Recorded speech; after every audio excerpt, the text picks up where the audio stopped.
ശരവണഭവ. എല്ലാവർക്കും കാർത്തികേയം യൂട്യൂബ് ചാനലിലേക്ക് സ്വാഗതം. കോടീശ്വരനായി ജീവിക്കാൻ ആഗ്രഹമില്ലാത്ത മനുഷ്യരൊന്നും തന്നെയില്ല. ചിലപ്പോൾ നമ്മൾ പറയാറുണ്ട്, അവൻ ജനിച്ചത് വായിൽ സ്വർണ്ണക്കരണ്ടിയുമായിട്ടാണ്, അതുകൊണ്ടാണ് അവന് കോടീശ്വര യോഗമുണ്ടായിരുന്നു. ചിലർ പറയും, അച്ഛനപ്പൂപ്പന്മാരായിട്ട് ഒരുപാടുണ്ടാക്കി വെച്ചിട്ടുള്ളത് കൊണ്ടാണ് അവർ നല്ല രീതിയിൽ ജീവിക്കുന്നതെന്നുള്ളത്.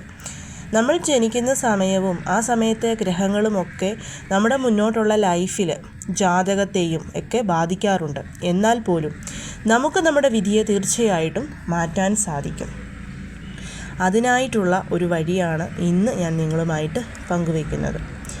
ഇത് ഞാൻ ഈ പറയുന്ന രീതിയിൽ നിങ്ങൾ ഫോളോ ചെയ്താൽ തീർച്ചയായും നല്ല രീതിയിലുള്ള ഒരു മാറ്റം നിങ്ങൾക്കുണ്ടാവുന്നതാണ്. അതിനായി നമ്മൾ ചെയ്യേണ്ടത്, നമ്മൾ ആഡംബരത്തോടു കൂടിയുള്ളൊരു ജീവിതം നമുക്ക് വേണമെന്നുണ്ടെങ്കിൽ നമ്മൾ ആക്ടിവേറ്റ് ചെയ്യുന്നത് ശുക്രഭഗവാനെയാണ്. ഏതൊരു ജാതകത്തിലാണോ ശുക്രൻ ആക്റ്റീവ് ആകുന്നത്, ആ ജാതകക്കാരൻ വളരെ നല്ല നിലയിൽ ജീവിക്കും. അവന് ധനത്തിനാണെങ്കിലും സ്വർണത്തിനാണെങ്കിലും വസ്ത്രത്തിനാണെങ്കിലും സ്ഥലത്തിനാണെങ്കിലും വീടിനാണെങ്കിലും വാഹനത്തിനാണെങ്കിലും ഒന്നിനും ഒരു കുറവും ഉണ്ടാവുകയുമില്ല. ഈ ഒരു ശുക്രനെ ആക്ടിവേറ്റ് ചെയ്യുമ്പം നമ്മുടെ ജാതകത്തിലോട്ട് ലക്ഷ്മി ദേവി വരും. ലക്ഷ്മി ദേവി വന്നു കഴിഞ്ഞാൽ പിന്നെ ആ ഒരു വ്യക്തിക്ക് ജീവിതത്തിൽ തിരിഞ്ഞു നോക്കേണ്ടതായി വരില്ല. ശുക്രൻ ആക്റ്റീവ് ആകുക എന്ന് പറഞ്ഞു കഴിഞ്ഞാൽ അവിടെ ഉദ്ദേശിക്കുന്നത് ധനം മാത്രമല്ല. ഏതൊരുവനാണോ സമാധാനത്തോടു കൂടി ഉറങ്ങാൻ സാധിക്കുന്നത്, രോഗങ്ങളില്ലാതെ ജീവിക്കാൻ പറ്റുന്നത്, അതുപോലെ തന്നെ ആരോടും മനസ്സിൽ വിദ്വേഷവും വെറുപ്പും ജയിക്കണം എന്നുള്ള വാശി കാണിക്കാത്തത്, അതായത് ഒരാൾ എന്തെങ്കിലും ചെയ്യുമ്പോൾ അതുപോലെ ചെയ്യാൻ തുനിയുക, മറ്റൊരാളെ അവരെക്കാൾ വലിയത് ഞാനാണ്, എനിക്കാണ് എല്ലാം അറിയുന്നതെന്നുള്ള അഹംഭാവത്തോടുകൂടി ഓരോ കാര്യങ്ങൾ ചെയ്യുന്നവൻ്റെ ജാതകത്തിൽ അവൻ്റെ ജീവിതത്തിലും ഒരിക്കലും ലക്ഷ്മി ദേവി ഉണ്ടായിരിക്കില്ല. ആ ലക്ഷ്മി ദേവി അവൻ്റെ ജാതകത്തിൽ ഉണ്ടെങ്കിൽ പോലും ആ ലക്ഷ്മി ദേവിയുടെ ആക്ടിവേഷൻ എന്ന് പറയുന്നത് വളരെ കുറവായിരിക്കും. അപ്പോൾ ഞാനിവിടെ ഉദ്ദേശിക്കുന്നത് ലക്ഷ്മി ദേവിയെ, ശുക്രഭഗവാനെ ആക്ടിവേറ്റ് ചെയ്യുക എന്ന് പറഞ്ഞു കഴിഞ്ഞാൽ അവൻ എല്ലാ രീതിയിലും മികച്ചതായിട്ട് ജീവിക്കുക എന്നുള്ളതാണ്. അതിനായി നമ്മൾ ചെയ്യേണ്ടത് മീനൂട്ട് നടത്തുക എന്നുള്ളതാണ്. രാവിലെ ഞാൻ ഷോർട്സ് ഇട്ടിരുന്നു, അത് കണ്ടിട്ടുള്ളവർക്ക് അറിയാൻ സാധിക്കും. അപ്പോൾ മീനിന് ഭക്ഷണം കൊടുക്കുക എന്നുള്ളതാണ്. നമുക്കറിയാം, നമ്മൾ എത്രയൊക്കെ പ്രാർത്ഥനകളും പൂജകളും ചെയ്താലും അതിനൊന്നിനും ഒരു ഫലവും കിട്ടാത്തതിൻ്റെ കാരണം നമ്മുടെ കർമ്മദോഷങ്ങളാണ്. ഓരോ പരിഹാരങ്ങൾ പറയുമ്പോഴും ഒരുപാട് പേര് പറയാറുണ്ട്, ഞാനിതൊക്കെ ചെയ്യാറുണ്ട്, പക്ഷേ എനിക്കിതിനൊന്നിനും ഫലം കിട്ടുന്നില്ല എന്നുള്ളത്. അതിന് കാരണം നമ്മുടെ കർമ്മദോഷമാണ്. നമ്മൾ ചിലപ്പം ചില പൂജകളൊക്കെ ചെയ്യും, വളരെ പെട്ടെന്ന് ഫലം കിട്ടും എന്നുള്ള ഉറപ്പിന്മേൽ നമ്മൾ ചില പൂജകളൊക്കെ ചെയ്താലും നമ്മൾ വിചാരിക്കുന്ന പോലെ ഫലം നമുക്ക് കിട്ടില്ല. അപ്പോൾ നമുക്ക് മാനസികമായിട്ട് വിഷമമുണ്ടാകും. ആ മാനസിക വിഷമം ദേഷ്യമായിട്ട് പരിണമിക്കും. വീണ്ടും വിളക്കുകൾ കൊളുത്താനോ ക്ഷേത്ര ദർശനത്തിനോ ഒന്നിനും നമ്മൾ ശ്രമിക്കില്ല. നമ്മൾ ഓരോരുത്തർക്കുമുള്ള ഒരു കുഴപ്പമാണിത്. നമ്മൾ വിചാരിക്കാത്ത രീതിയിൽ നമ്മുടെ ലൈഫിൽ ഓരോ നെഗറ്റീവ് കാര്യങ്ങൾ സംഭവിക്കുമ്പോൾ നമ്മൾ മനുഷ്യരായിട്ട് ജനിച്ച എല്ലാവരും ഇത് ചിന്തിക്കാറുണ്ട്. നമ്മൾ മനസ്സിലാക്കേണ്ടത്, നമ്മൾ ഒരുപാട് പൂജകളും പ്രാർത്ഥനകളും ഒന്നും ചെയ്തിട്ടും അതിനൊന്നിനും ഒരു ഫലം കിട്ടുന്നില്ല എന്നുണ്ടെങ്കിൽ ദൈവിക കാര്യങ്ങളിൽ ശ്രദ്ധിക്കുന്നതിനേക്കാൾ കൂടുതൽ, അതായത് 100-ൽ ഒരു 40% ദൈവിക കാര്യങ്ങൾക്ക് ആ സമയത്ത് മുൻഗണന കൊടുത്ത് ബാക്കി 60% നമ്മൾ എങ്ങനെ നമ്മുടെ കർമ്മദോഷം കുറയ്ക്കാമെന്നുള്ള വഴി തേടുകയാണ്.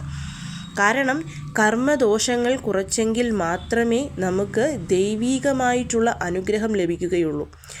ഒരു ദിവസം നമ്മൾ ഒരു ദീപം കൊളുത്തിയാലും നമ്മുടെ കർമ്മദോഷത്തിൻ്റെ 100-ൽ ഒരു 0.5% മാത്രമേ കുറയുകയുള്ളൂ. പക്ഷേ യഥാവിധിയുള്ള പരിഹാരങ്ങൾ നമ്മൾ ചെയ്താൽ 100 ദിവസം കൊണ്ട് കുറയേണ്ടുന്ന നമ്മുടെ കർമ്മദോഷത്തെ വെറും 5 ദിവസം കൊണ്ട് നമുക്ക് കുറച്ച് നമ്മുടെ ലൈഫിലോട്ട് നല്ല ഫലങ്ങളെ കൊണ്ടുവരാനായിട്ട് സാധിക്കും.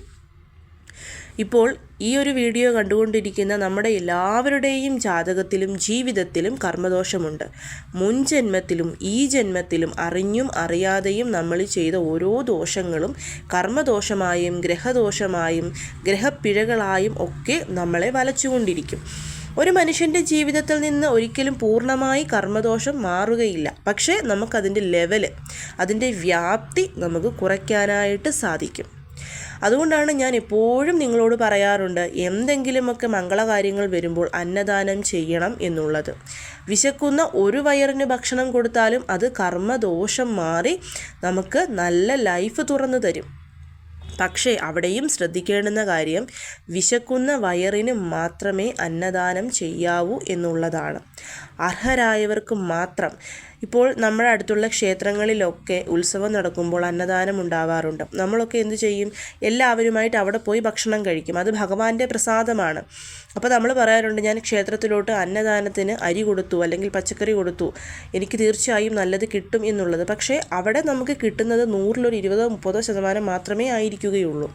അനാഥാലയങ്ങളിലും വിശക്കുന്ന വയറിനും നമ്മൾ അന്നം കൊടുക്കുമ്പോൾ അത് കഴിക്കുന്ന മനുഷ്യൻ്റെ മനസ്സ് നിറഞ്ഞ് നമുക്ക് ആ ഒരു അനുഗ്രഹം, അവരുടെ ആ സന്തോഷം അനുഗ്രഹമായിട്ട് മാറും. ഇവിടെ നമ്മൾ ശ്രദ്ധിക്കേണ്ടത് അമ്പലത്തിൽ, ക്ഷേത്രത്തിലെ മീനുകൾക്ക് ഭക്ഷണം കൊടുക്കുക എന്നുള്ളതാണ്.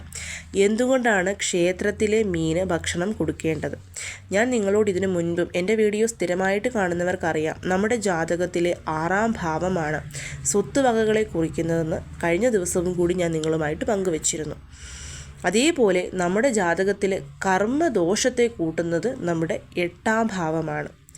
ഈ 8ാം ഭാവവും 6ാം ഭാവവും വീക്കാകുമ്പോഴാണ് നമ്മൾ ചെയ്യുന്ന ഒന്നും ഫലിക്കാതെയും നമുക്ക് ഒരുപാട് ദോഷങ്ങൾ നിലനിൽക്കുകയും ചെയ്യുന്നത്. നമ്മൾ ചെയ്യേണ്ടത് ഈ 8ാം ഭാവത്തെയും 6ാം ഭാവത്തെയും ആക്റ്റീവ് ചെയ്യുക എന്നുള്ളതാണ്. അതായത് അവരുടെ ആ ഒരു ദോഷം നമ്മുടെ ജാതകത്തിൽ നിന്ന് കുറയ്ക്കുക. അതിനായിട്ട് ചെയ്യുന്നതാണ് ഈ ഒരു മീനൂട്ട് പരിഹാരം. ഇതിൻ്റെ റീസൺ എന്ന് പറയുന്നത് എന്താണെന്ന് ഞാൻ പറയാം. ഒപ്പം തന്നെ ഏതൊക്കെ ദിവസങ്ങളിൽ നമ്മൾ മീനിന് ഭക്ഷണം കൊടുത്താലാണ് അതിന് ഫലം കിട്ടുന്നതെന്നും കൂടി പറയാം. ഇപ്പോൾ ഒരുപാട് പേർക്ക് സംശയം വരും, ഞങ്ങൾ വീട്ടിൽ അക്വേറിയം വളർത്താറുണ്ട്, അല്ലെങ്കിൽ കടലിലോ പുഴയിലോ ഉള്ള മീനുകൾക്ക് കൊടുത്താൽ മതിയോ എന്ന്. അങ്ങനെയല്ല, ക്ഷേത്രത്തിലെ മീന് തന്നെ നമ്മൾ ഭക്ഷണം കൊടുക്കണം. കാരണം ഗുരുകാരത്വം കൂടുതലുള്ളത് ക്ഷേത്രത്തിലാണ്, ശുക്രകാരകത്വം കൂടുതലുള്ളത് നമ്മുടെ വീട്ടിലും. അപ്പോൾ ഗുരുകാരകത്വം കൂടുതലുള്ള ക്ഷേത്രത്തിൽ ശുക്രഭഗവാന്റെ അനുഗ്രഹം ആഡംബരത്തെ തരുമെങ്കിലും വ്യാഴം പിഴച്ചാൽ സർവ്വതും പിഴയ്ക്കുമെന്നാണ് പറയുന്നത്. അതുകൊണ്ട് തന്നെ വ്യാഴഭഗവാന് നമ്മൾ വ്യാഴത്തിൻ്റെ ആ ഒരു കാരകത്വം കൂടുതലുള്ള ക്ഷേത്രത്തിലെ കുളത്തിലെ മീനുകൾക്ക് നമ്മൾ ഭക്ഷണം കൊടുക്കുമ്പോൾ നമ്മളെ കർമ്മദോഷം പട്ടിപ്പടിയായിട്ട് കുറയും. നമ്മുടെ ജാതകത്തിൽ 6ാമത്തെ ഭാവം എന്ന് പറയുന്നത് കന്നിരാശിയാണ് സൂചിപ്പിക്കുന്നത്. കന്നിരാശിയുടെ എതിർഭാവം എന്ന് പറയുന്നത് 12ാമത്തെ രാശിയാണ്. 12ാമത്തെ രാശി എന്ന് പറയുന്നത് മീനൻ രാശി. ഇനി 8ാമത്തെ ഭാവം എന്ന് പറയുന്നത് വൃശ്ചികമാണ്. വൃശ്ചികത്തിൻ്റെ എതിർഭാവമായിട്ട് വരുന്നത് ഇടവം രാശിയാണ്. ഇവിടെ ഇടവം രാശിയെ കുറിക്കുന്നത് നമ്മുടെ വായയും, അതേപോലെ മീനം രാശിയെ കുറിക്കുന്നത് വിടുതൽ, അതായത് നമ്മളുടെ ജനിച്ചപ്പം മുതലുള്ള ദോഷങ്ങൾ, മുൻജന്മ ദോഷങ്ങളെയൊക്കെ ഇല്ലാതാക്കുക എന്നുള്ളതാണ് മീനം രാശി. അപ്പോൾ ഇവിടെ നമ്മൾ മനസ്സിലാക്കേണ്ടത് 6ാം ഭാവത്തിൻ്റെ ദോഷത്തെ നീക്കുന്നത് 12ാമത്തെ ഭാവവും 8ാം ഭാവത്തിൻ്റെ ദോഷത്തെ തീർക്കുന്നത് നമ്മുടെ ജാതകത്തിലെ 2ാമത്തെ ഭാവവുമാണ്. അത് എല്ലാവരുടെയും. അപ്പോൾ ഇവിടെ നമ്മൾ ചെയ്യേണ്ടത് 12 ഭാവങ്ങളെ ആക്റ്റീവ് ചെയ്യുക എന്നുള്ളതാണ്. 2ാം ഭാവത്തെ സൂചിപ്പിക്കുന്നത് വായാണെന്ന് ഞാൻ പറഞ്ഞു.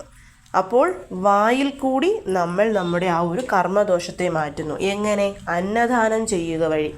അല്ലെങ്കിൽ തന്നെ നമ്മുടെ എന്തൊരു ദോഷത്തെയും മാറ്റാനായിട്ട് അന്നദാനത്തിന് സാധിക്കും. അത് ഞാൻ പറയാതെ തന്നെ നിങ്ങൾക്കറിയാവുന്ന കാര്യമാണ്. ഇവിടെ നമ്മൾ വെറുതെ അന്നദാനം ചെയ്തിട്ട് കാര്യമില്ല. നമ്മുടെ 12ാമത്തെ രാശിയിലെ ചിന്ത കണക്കാക്കി വേണം നമ്മൾ അന്നദാനം ചെയ്യാൻ. അതായത് നമുക്ക് ആരുടെ അനുഗ്രഹം വേണം? ശുക്രഭഗവാന്റെ അനുഗ്രഹം വേണം. ശുക്രഭഗവാൻ ഉച്ചമടയുന്ന രാശിയാണ് മീനം രാശി. മീനം രാശിയിലെ രേവതി നക്ഷത്രത്തിലാണ് ശുക്രഭഗവാൻ ഉച്ചമടയുന്നത്.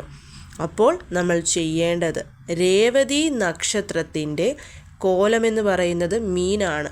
നമുക്ക് എല്ലാവർക്കും അറിയാം, രേവതി നക്ഷത്ര ലക്ഷ്മി പൂജ ചെയ്യുമ്പോൾ നമ്മൾ കോലം വരയ്ക്കാറുണ്ട്. അപ്പോൾ ആ ഒരു മീനിന് വേണം നമ്മളിവിടെ അന്നദാനം ചെയ്യാൻ. അങ്ങനെ ചെയ്യുമ്പോൾ നമ്മുടെ എല്ലാ രീതിയിലുമുള്ള കർമ്മദോഷങ്ങളും അവിടെ മാറിക്കിട്ടും. മീനിന് സാധാരണയായിട്ട് പച്ചരി ഗോതമ്പ് മാവൊക്കെ കുഴച്ചിട്ട് അത് കൊടുക്കാറുണ്ട്. അതേപോലെ പൊരി വാങ്ങിച്ച് മീന് കൊടുക്കാറുണ്ട്. നമ്മൾ ഇത് ചെയ്യേണ്ടുന്നത് ചൊവ്വ, വെള്ളി, ശനി, വ്യാഴം. മറ്റ് ദിവസങ്ങളിൽ നമ്മൾ ചെയ്തിട്ട് വലിയ ഗുണമില്ല. നമുക്ക് ചൊവ്വ, വെള്ളി, ശനി ഈ ദിവസങ്ങളിൽ ചെയ്യുന്നതാണ് ഏറ്റവും നല്ല ഗുണം കിട്ടുന്നത്. ഇത് ക്ഷേത്രത്തിൽ തന്നെ ചെയ്യണമെന്ന് ഞാൻ പറഞ്ഞു. എങ്കിൽ മാത്രമേ നമുക്ക് ഫലം കിട്ടുകയുള്ളൂ. അത് വളരെ വളരെ ശ്രദ്ധിക്കേണ്ടുന്ന കാര്യമാണ്. കാരണം 8ാം ഭാവം എന്ന് പറയുന്ന വൃശ്ചിക രാശി സ്ഥിരരാശിയാണ്. കാരണം അതിന് ചലനമില്ല. നമ്മൾ നമ്മുടെ ക്ഷേത്രങ്ങളിൽ ശ്രദ്ധിച്ചാൽ അറിയാം, കറക്റ്റ് നോക്കിയാണ് ക്ഷേത്രത്തിൽ കുളം പണിയുന്നത്. അതിന് ഒരിക്കലും മാറ്റമുണ്ടാവില്ല. ആ സ്ഥിരരാശിയിൽ അതേപോലെ തന്നെയാണ് ക്ഷേത്രത്തിലെ കുളവും. ആ കുളത്തിൽ സ്ഥിരമാണ്. അതുമാത്രവുമല്ല, അവിടെ മീനുകളുടെ സാന്നിധ്യവും നമുക്ക് അനുഭവപ്പെടുന്നതാണ്. അതുമാത്രവുമല്ല, നമ്മുടെ ഹിന്ദു ധർമ്മപ്രകാരം പറയുന്നത് മൺമറഞ്ഞുപോയ നമ്മുടെ പൂർവികരും സിദ്ധന്മാരും ദേവന്മാരും മുനിമാരും ഋഷികളുമൊക്കെ മീനിൻ്റെ രൂപത്തിൽ വസിക്കുന്നു എന്നാണ്. അപ്പോൾ ഇവർക്കൊക്കെ നമ്മൾ അന്നം കൊടുക്കുമ്പോൾ നമ്മുടെ ദോഷത്തെ അവരെടുത്തിട്ട് അവർ നമ്മളെ അനുഗ്രഹിക്കുകയാണിവിടെ ചെയ്യുന്നത്. ഇപ്പോൾ വിവാഹം നടക്കാൻ താമസിക്കുന്നവർ, വീടില്ലാത്തവർ, ഭൂമിയില്ലാത്തവർ ഒക്കെ ചെയ്യേണ്ടത്, ചൊവ്വ എന്ന് പറയുന്നത് മംഗളകാരകനാണെന്ന് നമുക്കറിയാം. അതായത് നമുക്കെല്ലാം ഈ രീതിയിലുള്ള എല്ലാ കാര്യങ്ങളും തരുന്നത് ചൊവ്വാഗ്രഹമാണ്.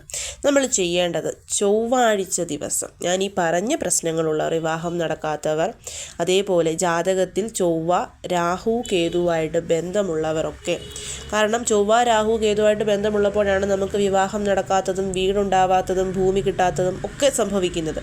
അങ്ങനെയുള്ളവർ ചൊവ്വാഴ്ച ദിവസം ക്ഷേത്രക്കുളത്തിൽ പോയി മീനിന് ഭക്ഷണം കൊടുക്കണം. അപ്പോൾ അവിടെ സംഭവിക്കുന്ന എന്താണ്? ചൊവ്വ ശുക്ര സംയോജനം.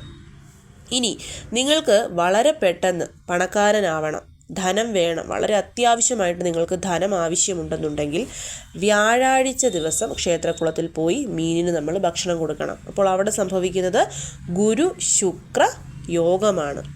ഇത് ഒരു ദിവസം ചെയ്തിട്ട് കാര്യമില്ല. അടുപ്പിച്ചൊരു 3-4 വ്യാഴാഴ്ചകളിൽ നമ്മൾ പോയി ചെയ്തു കഴിഞ്ഞാൽ അതിനുള്ള ഫലം നമുക്ക് ലഭിക്കും. അതേപോലെ നമ്മുടെ ജാതകത്തിൽ ചൊവ്വയും ശനിയും വ്യാഴവും ഒക്കെ ദോഷമായിട്ടാണ് നിൽക്കുന്നതെന്നുണ്ടെങ്കിലും, ഏത് ഗ്രഹമാണോ നമ്മുടെ ജാതകത്തിൽ ശുക്രനുമായിട്ട് ചേരാതെ ദോഷമായിട്ട് നിൽക്കുന്നത്, അങ്ങനെയുള്ളപ്പോഴും നമുക്ക് പോയി ഇതേ പരിഹാരം ചെയ്യാവുന്നതാണ്. നല്ല ഫലം കിട്ടും. ഇത് ക്ഷേത്രത്തിൽ പോകുന്ന ആർക്ക് വേണമെങ്കിലും ചെയ്യാവുന്നതാണ്. വലിയ പ്രയാസമൊന്നുമില്ല. ആ ക്ഷേത്രത്തിൽ അത് സമ്മതിക്കുമെന്നുണ്ടെങ്കിൽ എന്താണോ ആ മീനിന് കൊടുക്കുന്ന ഫുഡ് അത് നമുക്ക് നമ്മുടെ കൈ കൊണ്ട് തന്നെ, ഇപ്പോൾ പൊരിയൊക്കെ ആണെങ്കിൽ പൈസ കൊടുത്ത് വാങ്ങിക്കാം. അങ്ങനെയല്ല, ഗോതമ്പ് കൊണ്ടും പച്ചരി കൊണ്ടും മൈദ കൊണ്ടൊക്കെ നമ്മൾ ചിലപ്പം ഇട്ട് കൊടുക്കാറുണ്ട്. അങ്ങനെയാണെങ്കിൽ അങ്ങനെ എന്താണോ കൊടുക്കുന്നത് അതനുസരിച്ച് നമ്മുടെ കേരളത്തിൽ തൃപ്രയാർ ശ്രീരാമസ്വാമി ക്ഷേത്രം മീനൂട്ട് ഒരു വഴിപാടായിട്ട് തന്നെ നടത്താറുണ്ട്. അപ്പം നമ്മുടെ വീടിനടുത്തുള്ള ക്ഷേത്രങ്ങളിൽ ഇത് നമ്മൾ ചോദിച്ചു കഴിഞ്ഞാൽ നടക്കുമെന്നുണ്ടെങ്കിൽ തീർച്ചയായിട്ടും നിങ്ങളിത് ചെയ്യണം. കാരണം ലക്ഷ്മി ദേവിയുടെ അനുഗ്രഹവും ശുക്രഭഗവാന്റെ കടാക്ഷവും ഒക്കെ നമുക്ക് വളരെ വളരെ അത്യാവശ്യമാണ് ജീവിതത്തിൽ. നമുക്കാകെ ഉള്ളത് ഒരു ജന്മമാണ്. ആ ഒരു ജന്മത്തിൽ വലിയ ബുദ്ധിമുട്ടുകളൊന്നുമില്ലാതെ ആരുടെ മുൻപിലും കൈനീട്ടാതെ സന്തോഷമായിട്ട് മുന്നോട്ട് ജീവിച്ചു പോകുക എന്നുണ്ടെങ്കിൽ നമ്മൾ പാലിക്കേണ്ടുന്ന, നമ്മൾ ചെയ്യേണ്ടുന്ന കുറച്ച് കാര്യങ്ങൾ, നമ്മൾ കുറച്ച് ബുദ്ധിമുട്ടിയെങ്കിൽ മാത്രമേ നമുക്ക് നമ്മുടെ ലൈഫിൽ നല്ലതുണ്ടാവുകയുള്ളൂ. ഒരു കയറ്റത്തിന് ഒരു ഇറക്കമുണ്ടെന്ന് പറയുന്നത് പോലെ, ഒരു ഇറക്കത്തിനൊരു കയറ്റമുണ്ട് എന്ന് പറയുന്നത് പോലെയും തന്നെയാണ് എല്ലാ കാര്യങ്ങളും. സോ നമ്മൾ നമ്മുടെ ലൈഫിൽ വിജയിക്കണമെന്നുണ്ടെങ്കിൽ നമ്മൾ തന്നെ അതിന് മുന്നിട്ടിറങ്ങണം. ഇത് നമ്മൾ നമ്മുടെ വീട്ടിലുള്ള എല്ലാവരെ കൊണ്ടും ചെയ്യിക്കണം. പേഴ്സണലി ആണെങ്കിലും ഫാമിലി പരമായിട്ടാണെങ്കിലും നമുക്കൊരു ഉയർച്ച ഉണ്ടാകണം. അതാണ് നമുക്ക് സന്തോഷമായിട്ട് മുന്നോട്ടുള്ള ജീവിതത്തിന് സഹായിക്കുന്നത്. അപ്പോൾ കഴിയുന്നതും എല്ലാവരും ഈ ഒരു കാര്യം ചെയ്യാൻ ശ്രമിക്കുക. ഇത് എനിക്ക് ഒറ്റയടിക്ക് മീനൂട്ട് നടത്തിയാൽ നിങ്ങൾക്ക് നല്ലതുണ്ടാകുമെന്ന് പറഞ്ഞു തീർക്കാം. പക്ഷേ കാര്യകാരണങ്ങളും കൂടെ പറയണമെന്ന് തോന്നിയത് കൊണ്ടാണ് ഷോർട്സിനൊപ്പം തന്നെ ഞാൻ ഈ ഒരു ലോങ് വീഡിയോയും കൂടെ ഇട്ടത്. എല്ലാവരെയും മുരുകൻ അനുഗ്രഹിക്കട്ടെ. ഓം ശരവണഭവ.